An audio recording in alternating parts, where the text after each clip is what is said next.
Hello everyone, commerce अध्ययन में हम देखने वाले हैं बिजनेस स्टडीज़ क्लास 11th में जो आपका चैप्टर है सोर्सेस ऑफ बिजनेस फाइनेंस।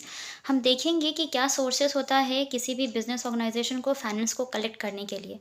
अब ये होता क्या है बिजनेस फाइनेंस बच्चा? तो अगर आपने वो वीडियो नहीं देखी जिसमें मैंने meaning, definitions and business finance के नेचर के बारे में डिस्कस किया हुआ है, तो उस वीडियो का लिंक आपको यहाँ आई बटन पर मिल जाएगा, वहाँ से जाकर आप देख सकते हैं। हम सबको पता है कि कोई भी बिज़नेस अगर आपको करना है तो पैसे तो चाहिए होंगे, बिना पैसे के कोई भी बिज़नेस स्टार्ट नहीं हो सकता। इस वीडियो में हम बात करेंगे ऐसे कौन से सोर्सेस हैं या ऐसे कौन से तरीके बनाए गए हैं जहाँ से फ़ंड को कलेक्ट किया जा सकता है, ठीक है? और कितने तरह से हो सकते हैं वो भी हम देखेंगे।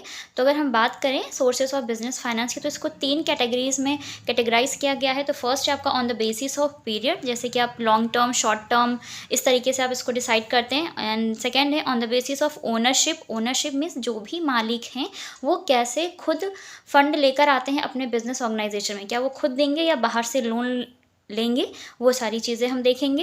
एंड थर्ड है आपका on the basis of source of generation. Source of generation का मतलब है कि जो फंड है वो कहाँ से जनरेट हो रहे हैं, उसका सोर्स क्या है उनके जनरेट होने का, उनको कलेक्ट करने का।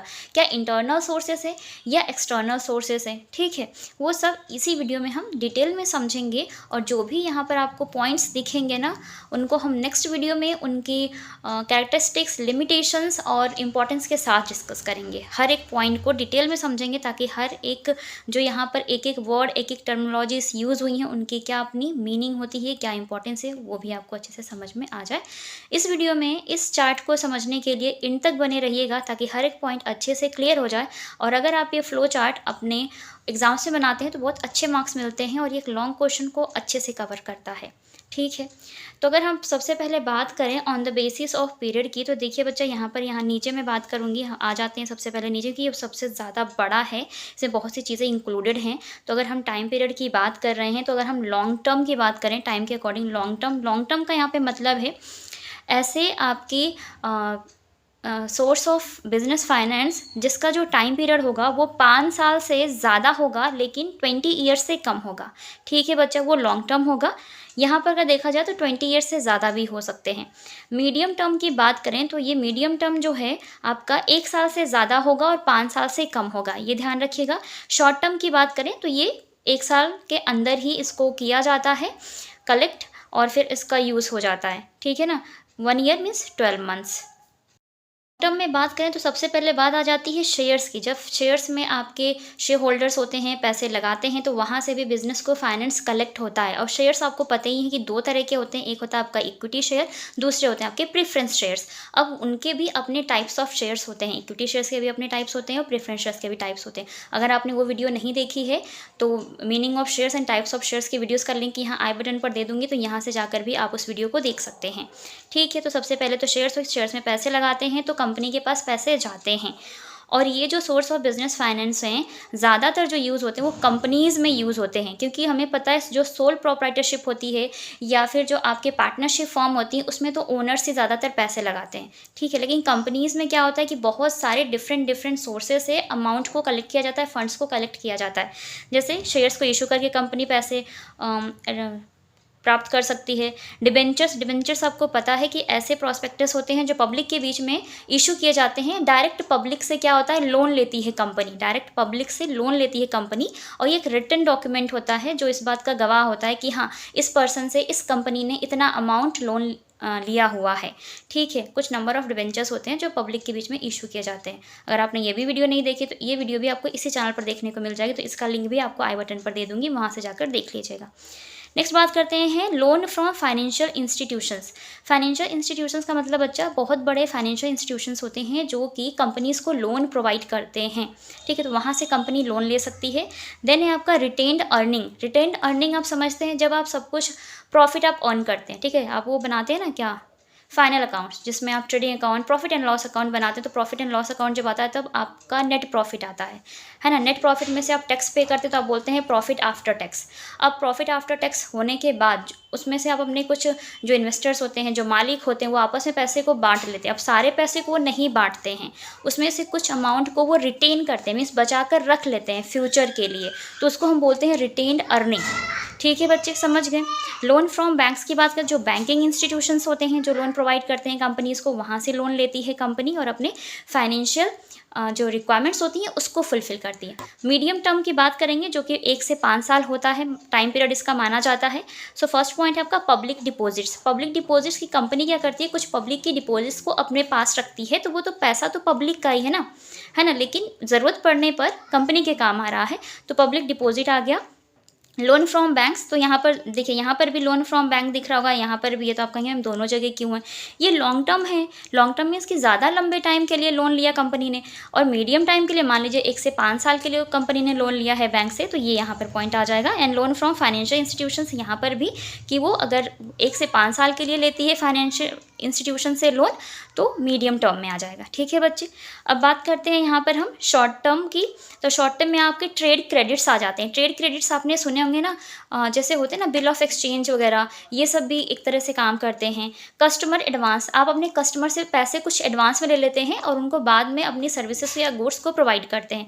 फैक्टोरिंग का मतलब है यहाँ पे बच्चा, बिल ऑफ एक्सचेंज अगर आपने पढ़ा होगा तो फैक्टोरिंग में क्या होता है कि मान लीजिए पर्सन है, राम और श्याम है, ठीक है। राम जो हैं उनको सामान चाहिए लेकिन उनके पास पैसे नहीं हैं, तो राम ने क्या किया, यहाँ पे बता रही हूँ, राम ने क्या किया कि श्याम से सामान ले लिया। इन्होंने श्याम से सामान ले लिया लेकिन इनको पेमेंट अभी तक नहीं किया है, पेमेंट अभी तक नहीं किया, ठीक है। इन्होंने कहा ठीक है तुम्हारे पास पैसे नहीं है तो आप क्या करो, आप मेरे से वो ले लो, क्या मतलब सामान ले लो, पैसे बाद में दे। इन्होंने कहा कि ठीक है, मैं आफ्टर 2 मंथ्स आपको पेमेंट कर दूंगा।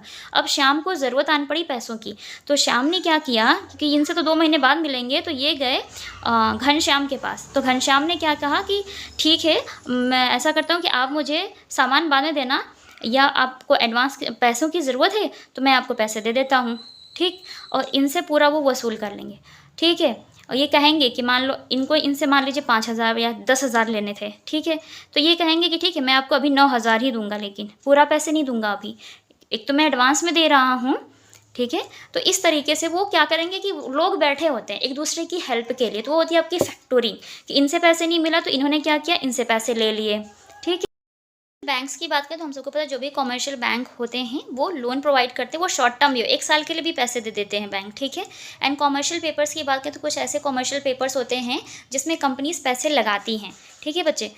तो वहाँ से भी उनको पैसे मिलते हैं एक दूसरे से। तो कमर्शियल पेपर में पैसे लगाने, जैसे कि आप पोस्ट ऑफिस में बहुत सारे कमर्शियल पेपर्स होते हैं जिसमें पैसे लगाने से कंपनी को पैसे मिलते हैं, ठीक, खरीदने पे मिलते हैं, वो सारी चीज़ें, तो यहाँ पर भी वो भी हैं। इन सबको डिटेल में समझेंगे 1 बाय 1 कि क्या होते हैं, इनके लिए क्या लिमिटेशंस हैं, क्या इंपॉर्टेंस है, क्या कैरेक्टरिस्टिक्स होती हैं, ठीक है।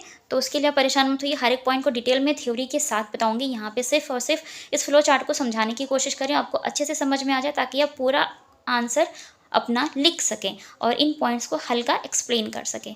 ओके, नेक्स्ट देखेंगे सेकंड पॉइंट। हम सेकेंड पॉइंट की अगर हम बात करेंगे बच्चा, तो वो है आपका on the basis of ownership. On the basis of ownership को भी 2 पार्ट में यहाँ पर कैटेगराइज किया गया है, owner's fund and borer fund. Owner's fund वो होता है बच्चा, ओनर मीन्स होता है मालिक, जो भी बिजनेस के मालिक हैं, जो बिजनेस के ओनर हैं बच्चे, ठीक है, वो अगर खुद ही पैसा लगाते हैं तो वो बोलते हैं कि ओनर्स फंड है। वो अगर कैपिटल अमाउंट लगा रहे हैं, इक्विटी शेयर्स में लगा रहे हैं, प्रेफरेंस शेयर्स में पैसा लगा रहे हैं, रिटेन्ड अर्निंग है उनके पास में, जो भी बिजनेस ने प्रॉफिट अर्न किया उसमें से कुछ पैसे को रोक लिया गया, सारे मालिकों में सारे पैसे को नहीं बांटा गया, सारे प्रॉफिट को डिस्ट्रीब्यूट नहीं किया गया, उसमें से कुछ बचा लिया गया, तो वो होती है आपकी रिटेन्ड अर्निंग। बोरर फंड क्या होते हैं कि जब ओनर्स मीन्स कंपनी के जो मालिक होते हैं, अगर वो बाहर से लोन लेते हैं बिजनेस के फाइनेंसेस को पूरा करने के लिए, तो हम उसको बोलते हैं कि उन्होंने लोन लिया है, बोरो किया है मनी, है ना, तो वो चीज़। तो यहाँ पर ये 3 चीज़ें आ जाएंगी, इसमें ये देख लीजिए, डिबेंचर्स आ जाएंगे, ट्रेड क्रेडिट्स आ जाएंगे, public deposits, inter corporate deposits. अब ये क्या क्या होती हैं, इनकी क्या लिमिटेशंस हैं, क्या इंपॉर्टेंस है, इनको हम डिटेल में अगले वीडियोस में समझेंगे, ठीक है बच्चे। कॉमर्शियल पेपर्स को भी डिटेल में समझेंगे, commercial banks and financial institutions को।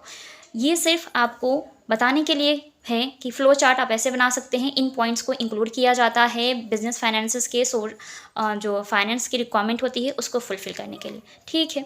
नेक्स्ट पॉइंट है आपका, यहाँ पे जो थर्ड पॉइंट है वो है बच्चा, on the basis of source of generation. Generation का मतलब कैसे क्रिएट हो रहा है, किन सोर्सेज से हो रहा है, क्या वो इंटरनल सोर्सेज हैं, क्या वो एक्सटर्नल सोर्सेज हैं। तो इंटरनल सोर्सेज का ज़्यादातर जो पार्ट होता है वो होता है आपका रिटेन्ड अर्निंग, कि जो प्रॉफिट अर्न किया गया उसी प्रॉफिट को रिटेन कर लिया गया, बचा लिया गया और आगे उसको यूज़ किया जाएगा बिजनेस के फाइनेंसिस की रिक्वायरमेंट को फुलफिल करने के लिए। ओके, सेकेंड है आपका इसी का, इस थर्ड पॉइंट का सेकंड है आपका एक्सटर्नल सोर्सेज। एक्सटर्नल सोर्सेज में जैसे हमने बात की थी, बैंक से लोन ले सकते हैं, डिबेंचर्स हो गए, पब्लिक डिपॉजिट्स हो गई, ठीक है, ये सारे पॉइंट्स आ जाते हैं।